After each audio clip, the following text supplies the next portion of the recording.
Constitución. Nos vamos a conversar con la doctora Olenka Ochoa. Hay temas importantes para conversar con ella, en tanto producción hace el enlace correspondiente. Temas que ha planteado el presidente: desterrar la corrupción sancionando con dureza y firmeza. Creo que ese es un tema muy importante. El otro tema que podremos tratar con la doctora Ochoa Berreteaga, que es consultora internacional en temas de seguridad y desarrollo humano, y es el anuncio, la ratificación del anuncio, Hugo, que ha hecho el presidente de la creación del Ministerio de Ciencia, Tecnología e Innovación. Atención, que esa es la precisión. Entonces, si estamos en línea ya con la doctora Olenka, le damos el buenas tardes. Gracias por el tiempo para poder conversar con nuestros televidentes de BIS Televisión, de Norte TV y también con los amigos de Voces Migrantes en todo el mundo. Como siempre, bienvenida a Ánfora 2021, esta edición especial, Olenka. Hola, hola querido Néstor, feliz 28 para ti y el invitado Estoy con especial que Hugo. tienes al lado, Sí, estoy con don con Hugo Hugo. González Nicho, también Un saludo periodista y colega. a don Hugo y un abrazo fraterno por este 28 que la verdad es que nos trae un poquito de esperanza, ¿no? Luego de Sí, tanta turbulencia política, tanto odio, tanta cosa que ocurrió en estos últimos meses, creo que el presidente ha estructurado un excelente discurso porque justamente que sostuvieron el desarrollo de enlaza de Europa, manera muy, en gran muy parte con la mano de importante todo lo que es, digamos, las necesidades urgentes de la población, otro tipo de demandas más estructurales como es la dignidad, el reconocimiento, la identidad, y armonizando también con la agenda global. Entonces, yo que siempre estoy detrás de la agenda global, me ha parecido, la verdad, uno de los mejores discursos que he escuchado en estos últimos tiempos, ¿no? Y entonces felicito al presidente y felicito obviamente al equipo técnico que ha estado detrás dándole, digamos, un respaldo muy importante. A mí me surgen, mira, me ha gustado muchas de las propuestas. Obviamente no tenemos tiempo para decirlas todas, pero te claro, quiero decir vamos, algunas las cosas más que importantes. me han movido, como se dice, el corazón, y es lo que yo esperaba, que él hable, por ejemplo, de los profesores rurales, ¿no? Hay cosas que nosotros no las vemos, Néstor, desde las ciudades, y en una de las últimas idas que tuve a comunidades indígenas, por ejemplo, conversando con los profesores no tienen dónde quedarse a dormir, Néstor. O sea, reciben su sueldo, van a una comunidad perdida, digamos, muy lejana, y no tienen las mismas condiciones, por ejemplo, yo he visto las habitaciones de los profesores, de las profesoras, sin servicios higiénicos, sin nada, ellos tratando de, digamos, de construir Cumplir. algo adecuado para ellos, y entonces creo que eso ha sido un mensaje muy poderoso, que me ha gustado mucho. Obviamente me ha gustado mucho también su compromiso con todo lo que es la agenda climática, con la protección de la Amazonía, con la revaloración de nuestra historia y de la validez de reconocer que somos un país de pueblos originarios, ¿no? Y que eso nos coloca en, digamos, en el escenario internacional, ¿no? Y entonces me ha parecido interesante esa entrada, me ha parecido también interesante, aunque digamos habrá que ver cómo se estructura el anuncio de institucionalizar el sistema de rondas, ¿no? Que van a tener que ser rondas campesinas y rondas urbanas en todo el territorio patrio, y creo que eso podría ser también una suerte de prioridad del gobierno, porque antes hubieron comités vecinales de seguridad ciudadana que han funcionado, digamos, en la medida de los respaldos de las autoridades, pero yo creo que podría ser un relanzamiento también de lo que es la participación ciudadana en un sistema de seguridad nacional, con lo que él dijo también es muy importante porque estaba hablando también de darle recursos, ¿no? Y entonces yo creo que ha habido mensajes así como te digo, pequeños y contundentes, ¿no? También se ha interesado en la niñez, se ha interesado, por ejemplo, en la situación de las mujeres, en la situación de las personas con discapacidad. Ese es un gran, digamos, una visión humana del discurso. El otro que ya tú empata con lo que tú decías de los ministerios, hay dos cosas, ¿no? Uno del Ministerio de Ciencia, Tecnología e Innovación, y por otro lado el Ministerio de las Culturas, ¿no? Y yo creo que sí, que a ese Ministerio de la Cultura hay que darle vitalidad, hay que darle, como se dice, esa vinculación con el pueblo de a pie para que se sientan reconocidos y que no piensen que es un elefante blanco, ¿no? Porque lamentablemente a veces se burocratiza. Y, por ejemplo, en estos últimos tiempos hemos visto, por ejemplo, que a Walter Alba, que es uno de los más destacados, ¿no?, hombres de la cultura que ha aportado para que Perú sea conocido a través de ese gran descubrimiento de las tumbas reales de Zipán, por edad digamos, lo sacan de una dirección del museo, cosa que parece una barbaridad. Entonces yo espero también una reparación simbólica para Walter Alba, yo espero también que se convoquen a toda esa gente que se está, como se dice, ensuciando las manos, ¿no? Tratando de rastrear, de recuperar nuestra historia, nuestros yacimientos arqueológicos, que esos sean también convocados al Museo de las Culturas y, por supuesto, que se haga una gran inversión para que este Museo de las Culturas también recoja todo ese bagaje cultural, ¿no?, de estas riquezas lingüísticas que las tenemos y que podemos ser, como se dice, un país ejemplo, buenas prácticas a nivel internacional de lo que es trabajar con una perspectiva intercultural. Y por otro lado está obviamente ese lanzamiento que a mí me encanta, que es el Ministerio de tecnología, de la innovación, que va amarrado a otra cosa que anunció el presidente, que es que la Internet no es un servicio, sino es un derecho, ¿no? Y por ahí creo que ahí eso engarza netamente con las necesidades de muchísima gente joven, de muchísimos profesores, de muchísimas familias que por estar en la ruralidad no tienen acceso a la Internet, y en los barrios de nuestras urbes no tienen acceso a Internet, no por la lejanía, sino porque no tienen para pagar un servicio, ¿no? Entonces yo creo que si él de alguna manera consigue hacer esta maravilla de convertir un servicio en un derecho, mira, ya tiene para hablar de un legado del gobierno del Castillo, ¿no? Y por otro lado, que el ministerio obviamente no se burocratice, ¿no? Por ejemplo, una de las cosas que siempre aprendemos mucho a nivel, digamos, de lo que viajamos, digamos, alrededor del mundo, es la gran inversión que se hace desde los gobiernos locales para, digamos, implementar los que se llaman laboratorios, ¿no? Laboratorios de TECs, que son los laboratorios de tecnología, de innovación, y que tiene que ser una tarea no solamente del gobierno nacional, sino del gobierno regional y local, dando estos laboratorios para que chicos y chicas estén ahí creando, porque eso es lo que nos falta. Y lo dijo el presidente, no podemos seguir siendo un país exportador de piedras. Tenemos que exportar, ¿no?, con valor agregado.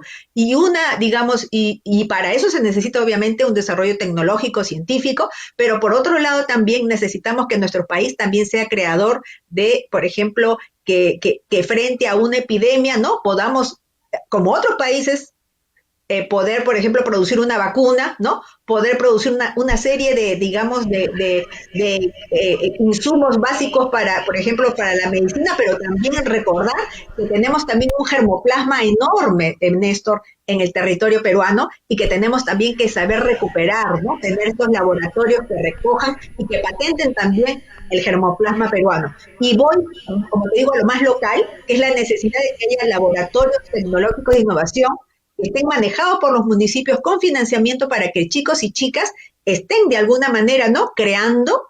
Yo creo en que hay una manera de invertir en la juventud para que sea, digamos, gente que esté metida en la tecnología, en el arte, en la cultura, lo que hablábamos ayer, ¿no? En vez que los chicos estén pensando que la única manera de salir de la pobreza es meterse en un programa reality de la televisión, ¿no? Porque eso es lo que nos venden los programas de la televisión, ¿no? Que es, ¿quieres salir de la pobreza? Entonces haz un escándalo, ¿no? Métete a bailar o métete a hacer realities, y así no vamos a ir a ningún lado porque no estamos produciendo gente creadora y productiva, sino simplemente gente que es, digamos, ¿no?, que tiene plata pero que no tiene más, ¿no? Entonces ahí iba yo, que hay que hacer un gran trabajo de crear laboratorios tecnológicos de la mano siempre con las universidades, ¿no? Pero ahí también, por ejemplo, una de las cosas que siempre he planteado es la necesidad de alfabetización digital para todos los adultos, incluyendo adultos mayores, ¿no? Porque hay una brecha, Néstor, que todos nosotros la pasamos, ¿no? Un chiquito de 5 años sabe más que nosotros de cómo manejar, ¿no es cierto?, la Internet y todas las plataformas, porque nosotros no somos nativos de Internet, ¿no es cierto? Entonces para nosotros nos cuesta. Y entonces lo que se tiene que hacer también a través de este ministerio, que ojalá se implemente rápidamente, es programas de alfabetización digital para adultos mayores, para comunidades indígenas, para mamás, por ejemplo, que la viven día a día, ¿no? Teniendo que asesorar a sus hijos para las tareas, y entonces podríamos hacer un gran programa de alfabetización digital para todos los que son adultos, y por otro lado, laboratorios locales para generar, como se dice, científicos, gente tecnológica desde las nuevas generaciones, ¿no? Y esa sería, creo, la gran labor de este ministerio, que no se burocratice, porque sería lo peor, que se vuelva, como se dice, un centro donde están solamente, entre comillas, la gente académica y la comunidad no la ve. Correcto. Nosotros nos felicitamos, Olenka, porque el tema del desarrollo humano, que es tu especialidad, y lo tenemos ahí en pantalla, seguridad y desarrollo humano, ha dado en la yema del gusto a la consultora internacional, ¿no? Por todo lo que ha dicho el presidente. Entonces, eso es bueno porque está todo por hacerse, y creo que estamos en el camino. Estamos en el camino, por lo menos en los temas que has señalado, al margen de los otros políticos como la Constitución. No se ha hablado mucho del tema de los peruanos en el exterior, pero creo que ese es el desarrollo ya de los mismos ministros, que también se tiene que conocer la composición de los ministros para saber cómo las propuestas macro van a ser aterrizadas. Yo voy a pasar también la intervención a Hugo Olenka para la conversación. Interesante, porque está dando el gusto a la consultora internacional en temas de desarrollo y seguridad humana. Olenka, muy buenas tardes y feliz 28. ¿Cómo está, don Hugo? Y por ese bicentenario. Feliz 28. Lo que falta es integrar, o que el Estado llegue a los lugares más extremos de la patria. Tenemos las zonas altoandinas y la zona de la Amazonía. Se habla de llevar la tecnología, incluso se habló en una época de que se iba a hacer un tendido de esta línea de internet para la zona de la selva, de la Amazonía, pero todo quedó en proyectos, todos quedaron ahí en stand-by. ¿Qué hacer? ¿Cómo lograr esa integración cuando sabemos que es difícil? Algunos lugares solamente se puede llegar, en la Amazonía se puede llegar a través de los ríos, y la zona altoandina también, como la zona de Puno, por el frío y todos esos temas. ¿Cómo hacer? ¿Qué hacer para poder lograr comunicarnos e integrarnos? Y principalmente una lucha contra el analfabetismo, porque muchas veces tanto las comunidades nativas como comunidades campesinas solamente hablan su lengua materna, y eso es sinónimo que no saben el castellano y por lo tanto son analfabetos. Están dentro de ese 1,5 millones que, según el último censo, hay de analfabetos en el país. ¿Qué hacer? Don Hugo, le agradezco mucho. Usted me está planteando, como se dice, la gran pregunta de todo el Perú: ¿qué hacemos para cambiar, ¿no? Cambiar nuestra realidad. Pero mire, yo le diría, en principio es que tener un equipo político, ¿no?, que rodea al presidente, un equipo técnico y político que asuma prioridades, porque en estos días que hablábamos con Néstor decíamos, el presidente no es que va a hacer 100 cosas a la vez, él tiene que decir, él tiene que hablar de plazos, ¿no? Por ejemplo, de aquí a diciembre la prioridad está dada por la cuestión de la vacunación, por ejemplo, ¿no? Para poner un ejemplo, ¿ya? Y entonces él tendría que, de alguna manera, tejer alianzas con gobiernos locales y con las comunidades, pero trabajar en qué términos, en lo que se llama gestión por resultados, ¿no? No es que uno plantee el objetivo, quiero hacer esto y ahí me quedé, sino que lo principal es decir tiempos, plazos y recursos, porque sin tener recursos y tener plazos, entonces, digamos, eso de la Internet puede ser de acá a 5 años. Entonces, él podría decir, por ejemplo, este año la prioridad, por ejemplo, es la entrega de estos subsidios que ha dicho que me parece excelentes para las familias que han sido afectadas, para los niños que han sido afectadas por el COVID, la salud, ya.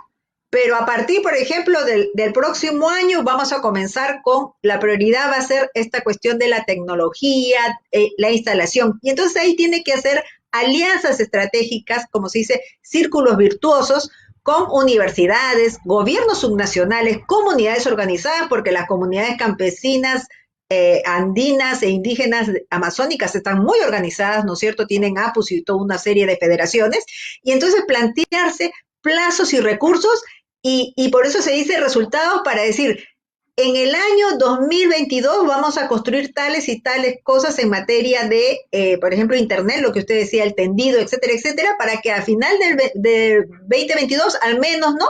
50% de las comunidades ya tengan ese tipo de servicios. Pero tiene que plantear así. Lo otro que también ya sabemos es que hay una serie de dificultades para los gobiernos de las autoridades subnacionales, sobre todo, para gastar por una serie de trabas, ¿no? Que ponen justamente en aras la transparencia. Se ha burocratizado muchos procedimientos y entonces hay autoridades que no quieren gastar para que no lo metan preso. Así de sencillo, ¿no? O funcionarios que te dicen, yo no puedo hacer eso porque después me meten preso. Entonces también yo creo que ya ha habido comentarios del presidente Pedro Castillo diciendo que tenemos que desburocratizar, sacar tantas barreras para que se gaste en los tiempos, digamos, en los tiempos que son oportunos y necesarios. Entonces yo creo que hay como que hay que conjugar capacidades, alianzas estratégicas, presupuesto, plazo para generar estos círculos virtuosos, ¿no? Ahí tiene también, habrá que hablar también con la empresa privada, ¿no es cierto? Porque él también ha hablado de la empresa privada para ver cómo hacemos para que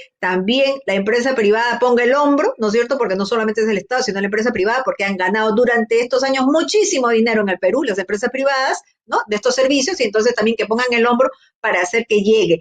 Y ese es un punto. Y el otro punto al que siempre yo recurro es la posibilidad de tener también mecanismos de lo que se llama participación ciudadana, en el sentido de que los usuarios también puedan opinar. En la medida que en el Perú no hay esos mecanismos de participación ciudadana, donde todo es Estado y empresa privada, ciudadano, el consumidor de a pie no tiene de dónde quejarse ni de dónde decir, por eso es que estamos tan atrasados. Y entonces también ahí debe haber un mecanismo de participación ciudadana, de denuncias, de demandas, para que tanto el Estado como la empresa privada u otros que estén en estas estrategias de expandir, digamos, la Internet, puedan escuchar también a los usuarios, ¿no? Y ver por qué no les llega, o si les llegó, o si no se escucha, etcétera, etcétera, ¿no? Entonces yo creo que hay varias formas de agilizar, pero todo depende de que sean puestos como prioridades, ¿no?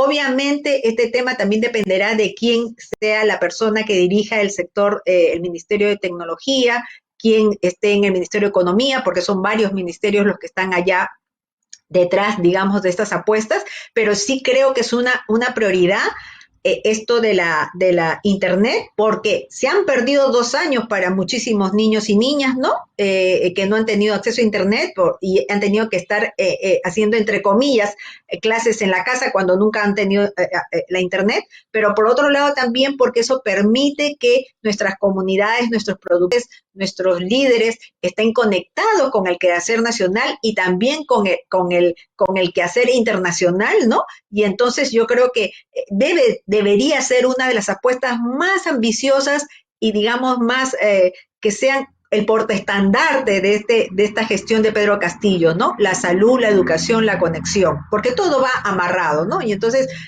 no sé si con eso le he contestado, pero sí es un reto, pero hay que ponerse plazos y hay que gestionar por resultados, ¿no? Y entonces eso nos enseña, cuando uno gestiona por resultados, a tener indicadores del proceso y tener gente que esté, como se dice, siempre en las comunidades evaluando. Por ejemplo, nosotros hemos tenido muchas experiencias, ¿no?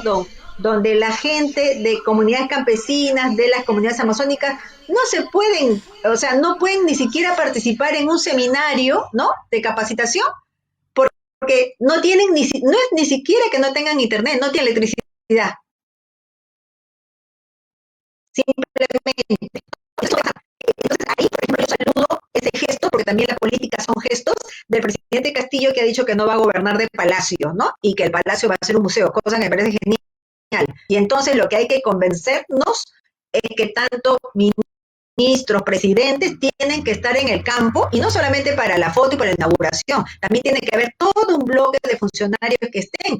Yo diría, empezar como se dice por atrás, es decir, empezar no por tener a la gente metida en Lima, sino decirle, bueno, ¿cuáles son los distritos más lejanos del país? ¿Cuáles son las comunidades que están en extrema pobreza, que están padeciendo hambre? Ya lo sabemos, son los que están más lejanos. Entonces, ahí tendría, o sea, el gobierno que enfocar y mandar equipos múltiples, ¿no?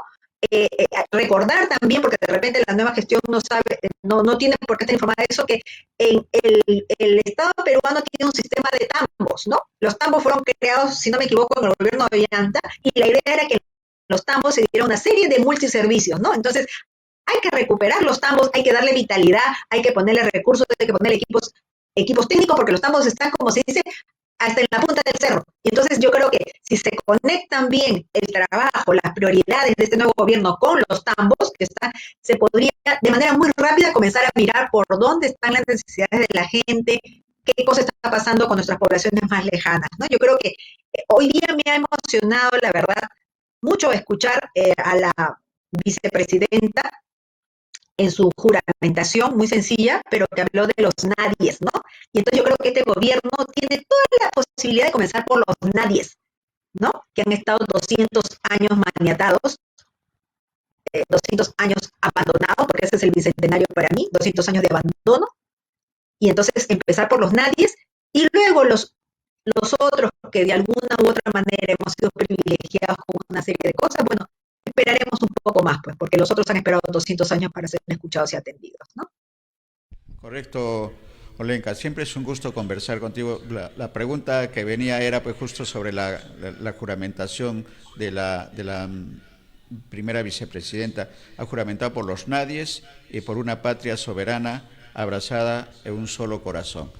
Eso es no es una frase, ¿no? Es un sentimiento, y creo que está reflejada toda una vivencia también, porque la vicepresidenta también es de extracción popular, es del Ande peruano, de Apurímac. Entonces está reflejado.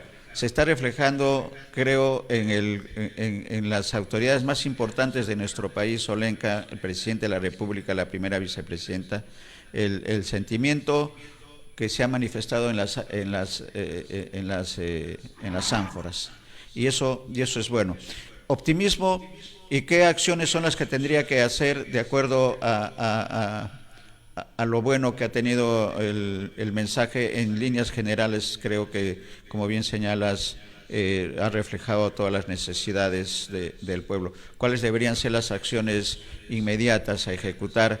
Un poco preguntándole a la consultora que tendría que, de inmediato, el tema de la conectividad creo que es una de ellas, y ¿cuáles más? ¿Cuáles son las otras acciones que debería impulsar a través de los ministerios respectivos? Ciencia y tecnología también creo que debería ser una segunda, pero ¿qué más está en esa agenda inmediata, Olenka? Yo creo, Néstor, que aparte de la salud, el presidente ha hablado mucho de salud, me ha gustado mucho su preocupación. El otro eje, como te decía, era la educación, porque tenemos 2 años que estamos perdidos, o sea, 2 años perdidos, y entonces yo creo que ahí hay que ponerle punche. Hay otro tema que me preocupa mucho, que es la seguridad, que toda la gente urbana y rural está hablando de que hay graves problemas porque hay crimen organizado, ¿no? Hay persecución para ambientalistas, hay el robo sistemático en todos los barrios.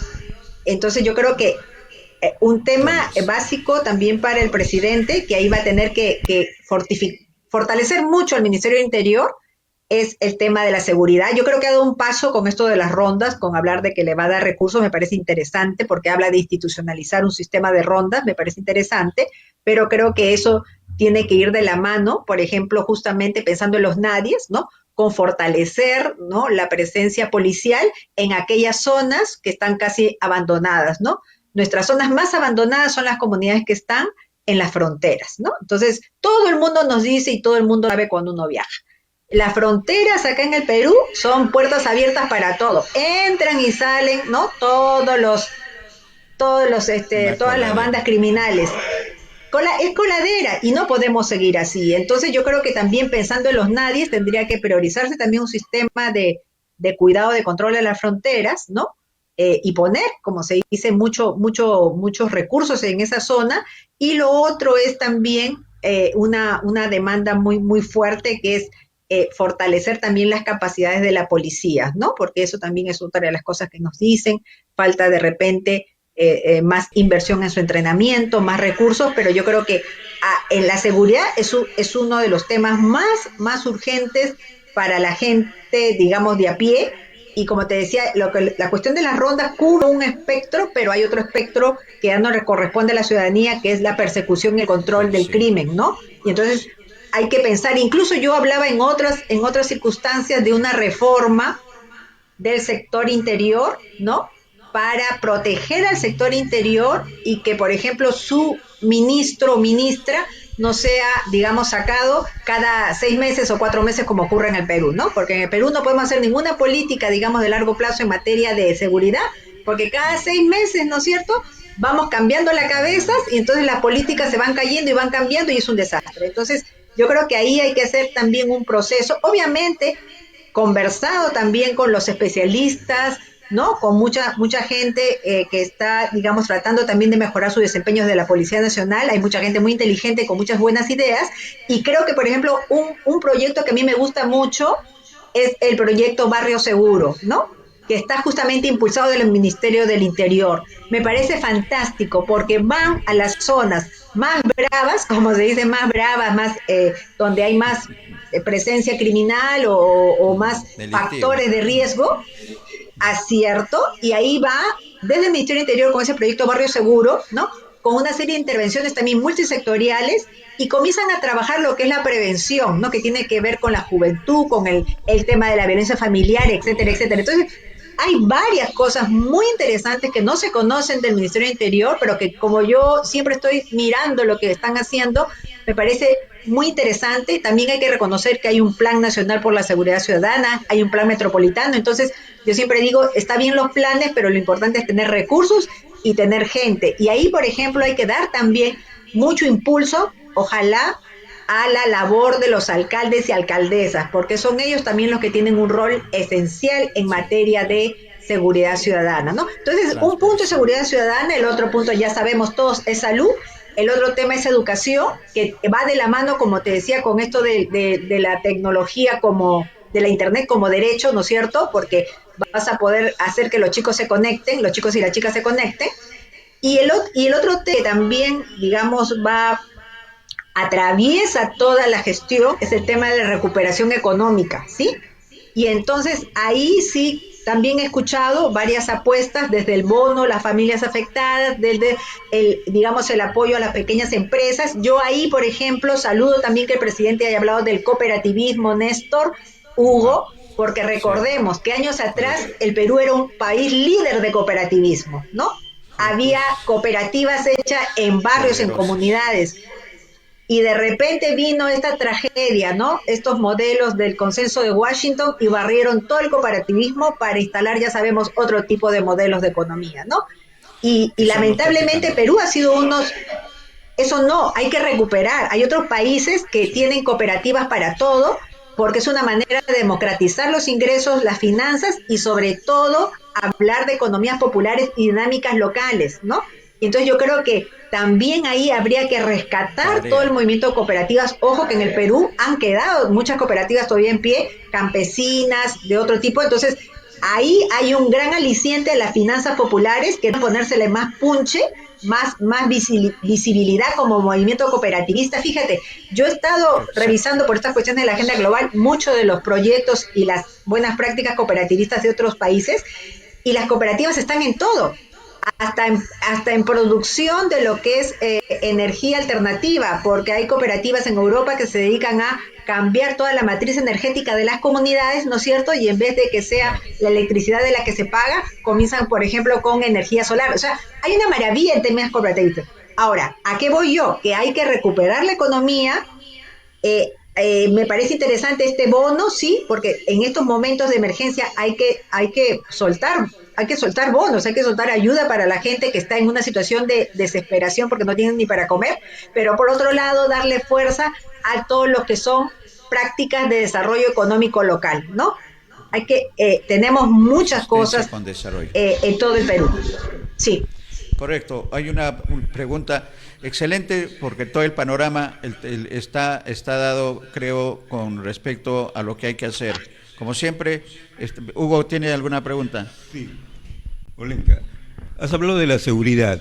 Ahora tenemos que en cada distrito hay lo que se llama el serenazgo. ¿Qué pasaría? ¿Se podría plantear generar una guardia metropolitana y dejar que la PNP vea lo macro en el tema de los delitos, la investigación del crimen y todas esas cosas? ¿Sería factible como hay en otros lugares que hay policías metropolitanos y policías nacionales, ¿no? Claro, yo agregaría a la pregunta o darle prioridad a las rondas urbanas, ¿no? O a partir de las rondas Ya. urbanas. O conjugar las dos y darles el nivel y la responsabilidad a cada una de ellas para que tampoco haya los enfrentamientos que a veces eso ocurre. Sí. Sí, mira, yo les agradezco mucho porque es un tema que a mí me apasiona, pero fíjense, por ejemplo, Nueva York, ¿no? Tiene su policía, ¿sí? Y otras ciudades manejan sus días, ¿sí? En el Perú, digamos, se crea, acuérdense, en los años 90 se crea el serenazgo, ¿no? Justamente como una apuesta para que el municipio tenga alguna labor en materia de seguridad, ¿no? Ahí, por ejemplo, se probó con el serenazgo metropolitano que primero fue San Isidro, luego Miraflores con Andrade y luego en Lima Metropolitana se hicieron grandes esfuerzos para implementar el serenazgo y en su momento cumplió sus tareas, ¿no? Porque acompañó a la población, etcétera, etcétera. Es un gran debate, Hugo, porque por un lado se dice que, claro, los municipios podrían tener, ¿no? Una policía propia, pero eso implica el uso también, la posibilidad del uso de las armas, ¿sí? Y entonces ese es el eje más crítico, ¿ya? Ese es el eje más crítico, porque hasta ahora, justamente por ley, el único que puede usar, ¿no? Armas letales es la Policía Nacional, porque el Estado tiene, ¿no? Como Estado tiene el uso exclusivo digamos, de la posibilidad de armas de esta naturaleza, que son armas cortas, armas de largo alcance, etcétera, etcétera. Entonces, creo que el principal eje punto crítico y que genera mucho debate es si tú puedes generar que por ejemplo, en cada municipalidad tengan policías, ¿no? Que tendrían que estar armados. Y entonces, ¿a qué voy yo? Con la precariedad que hay en nuestro país, ¿no? A nivel municipal, podríamos tener en algún momento, ¿no? Algún fenómeno donde algún alcalde o alcaldesa, ¿no? Se le ocurre tener su propia policía con sus armamentos, ¿no? Entonces ahí podría generarse, ¿no? Un problema más bien mayor, ¿no? De posible enfrentamientos, ¿ya? Y por otro lado está que también, ojo, cuando uno es portador de armas, también tiene una responsabilidad, ¿no? Porque con un arma letal tú puedes matar a alguien, ¿sí? Y entonces la pregunta es si es que un municipio podría hacerse cargo de la reparación si es que hay muertes productos de, ¿ya? Entonces es un tema bien complejo. Entonces, lo que hasta ahorita, digamos, estamos visualizando es más bien mejorar los servicios de serenazgo, ¿ya? Porque en materia de seguridad son tres tareas centrales o tres ejes centrales. Es la prevención, la atención y el control o el control y la represión, ¿no? O sea, son tres ejes básicos en materia de seguridad. Y entonces, digamos, las municipalidades hasta ahorita tienen, digamos, una labor central en prevención, ¿no? Mucho de atención porque el serenazgo atiende, y en la represión con sus límites porque obviamente, ¿no? Hay un serenazgo, ¿se acuerdan? Que va en los carros siempre de la mano de un policía, ¿no? Porque el policía justamente puede usar el arma, ¿ya? Entonces yo creo que lo que habría que hacer es preparar de mejor manera el serenazgo, que no se está haciendo porque los serenazgos, acuérdense, entran y salen, ¿no? Porque como no es digamos, es un trabajo que no está bien pagado, entonces una persona entra 6 meses, luego sale, entonces no tienes tú gente preparada. Entonces lo que se quisiera más bien es formalizar el sistema de serenazgo, darles más capacidades, más recursos para que la gente lo vea como una carrera y tú puedas formar en el tiempo, ¿no? Serenos, mujeres y hombres muy preparados, muy capaces, pero que lo vean como una suerte de aporte a la comunidad. Lo otro que no hay que desconocer, bueno, ahí yo trato de responder a tu pregunta, ¿no? No está descartado, pero tiene sus procesos, ¿no? Eso de que sea una policía municipal con todo el uso de las armas. Tiene sus procesos y tiene también sus límites en el sentido de lo que significaría, ¿no? Dar esa posibilidad. Pero por otro lado, la otra alternativa, como te digo, es más bien fortalecer el serenazgo, fortalecer sobre todo, ojo, los comités de seguridad ciudadana, ¿sí? Porque en todos los distritos hay comités, hay planes de seguridad ciudadana, pero no necesariamente funcionan, porque no son convocados, no son liderados por el alcalde mira de costado, ese no es mi tema, porque hay muchos alcaldes que piensan que han regresado, han entrado a la alcaldía para sentarse en un sillón regio y no hacer nada, ¿no? Cuando una de sus funciones también es, entonces, y el otro punto de vista, o sea, el otro punto es que, ojo, en la prevención y atención también falta mucho, ¿no es cierto? Porque no hay capacidad de hacer una prevención debida, que significa la alerta temprana, la detección de los focos, digamos, más riesgosos de la comunidad, y también la atención deja mucho que desear, ¿no? Porque el serenazgo no se da abasto con el nivel de criminalidad que surgen en algunos distritos, ¿no? Entonces, ahí yo creo, como te digo, que hay que fortalecer, hay que mandar más recursos a los serenazgos dependiendo de los niveles de riesgo de los distritos y dependiendo también de la población, porque eso también es una de las cosas más locas que hay en el Perú. Los distritos más pequeñitos tienen, entre comillas, ¿no? Porcentualmente más serenazgos en comparación con la población. Y los distritos más grandes, que deberían tener un montón de serenos, tienen porcentualmente menos serenazgo del que debían, ¿no? Y entonces ahí yo creo que sí, el Ministerio del Interior, con la PCM, podrían repensar y decir, bueno, vamos a generar una manera de darle recursos a aquellos municipios que tienen alta criminalidad y tienen una población por encima de los 1.200.000, porque en Lima nomás tenemos San Juan de Lurigancho, que tiene casi 1 millón de habitantes, y la cantidad de serenazgos es mínima, ¿no? Y entonces, dependiendo del distrito y los niveles de criminalidad, debería haber mayor recursos, mayor serenazgo, obviamente mayor policías, pero que funcione el comité, que funcione el plan, y ahí por eso digo la importancia de que funcionen los canales de participación ciudadana, ¿no? Y ahí entraría muy fuerte este sistema de rondas, ¿no? Urbanas, rurales, que podrían canalizar muy bien estos esfuerzos de la población, ¿no? Porque también la población necesita ser empoderada. Miren, yo hace tiempo a una municipalidad, creo que metropolitana, propuse que se reconozca a todos, pero que se reconozca que una validez como vecinos destacados, que tengan un rol reconocido por ordenanza a todos aquellos vecinos que están en los comités de seguridad ciudadana. Eso lo propuse hace tiempo y ahí se quedó. Entonces también los vecinos necesitan que sean reconocidos como tal, ¿no? Que sean portadores de alguna manera de una suerte de autoridad para que también puedan colaborar en esas tareas enormes que son la prevención, la atención y el Estado obviamente que le corresponde la represión y el control del crimen. Correcto. Panorama total de todo lo que se tiene que hacer. Siempre hay tareas, Olenka, por desarrollar, y eso es bueno porque está empezando, creo que con buen pie, el presidente Castillo. Vamos a seguir conversando. Muchas gracias por el tiempo y por los conocimientos, sobre todo los conocimientos para todos nuestros televidentes, Olenka. Como siempre, muchas gracias.